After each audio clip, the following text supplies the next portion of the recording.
اے یزید، میں زمزم اور صفا کا بیٹا ہوں، میں اس کا بیٹا ہوں جس نے حجر اسود کو اپنی چادر سے اٹھایا، میں اس کا بیٹا ہوں جس نے مسجد الحرام سے مسجد اقصی تک کا سفر کیا تھا، وہ جو آسمان پر گیا اور سدرۃ المنتہا تک پہنچا۔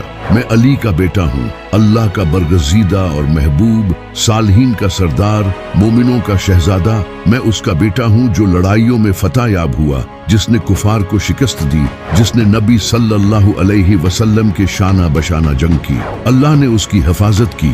میں اس کا بیٹا ہوں جس نے سب سے پہلے اللہ اور اس کے رسول کی پکار پر لبیک کہا، سب سے پہلے نبی پر ایمان لایا اور سب سے پہلے اسلام کے لیے لڑا۔ میں اس کا بیٹا ہوں جس نے پیغمبر کو دشمنوں سے بچایا اور اسلام کی خاطر اپنی جان کا نذرانہ پیش کیا۔ اے یزید، یاد رکھیے دنیا فانی ہے اور ساری طاقت اور شان و شوکت صرف اللہ کی ہے۔ تم آج خوش ہوگے، لیکن جان لو کہ تم اللہ کے فیصلے کے سامنے کھڑے ہوگے اور تم سے آل رسول کے خون کا حساب لیا جائے گا جو تم نے بہایا ہے۔ اے لوگوں، یہ جان لو کہ ہم نبی کی آل، پیغام رسانی کا سرچشمہ اور مظلوم ہیں۔ ہم پر آنے والی مصیبتوں کے باوجود ہم اپنے ایمان پر ثابت قدم ہیں۔ ہم قربان ہو گئے ہیں، لیکن ہم نے نیکی کا راستہ نہیں چھوڑا، لیکن ہمارا مشن جاری ہے جو کبھی رکنے والا نہیں ہے۔ یہ سب سن کر یزید ڈر گیا۔ اس کا پلان تھا امام سجاد کو شہید کرنے کا، لیکن جب اس نے یہ سنا تو وہ ڈر گیا اور اس نے امام سجاد کو زندہ چھوڑ دیا۔ اس کے بعد امام حسین کا خاندان اپنے گھر واپس چلا گیا۔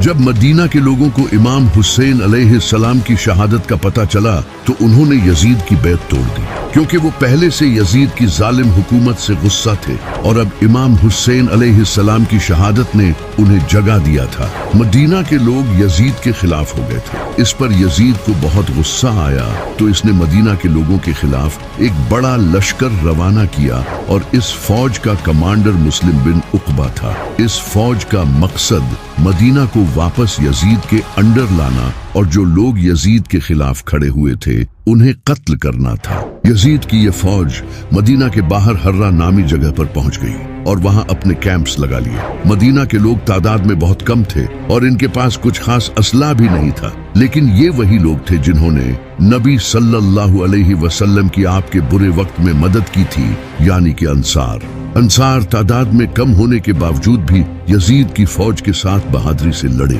لیکن تعداد کم ہونے کی وجہ سے وہ ہار گئے۔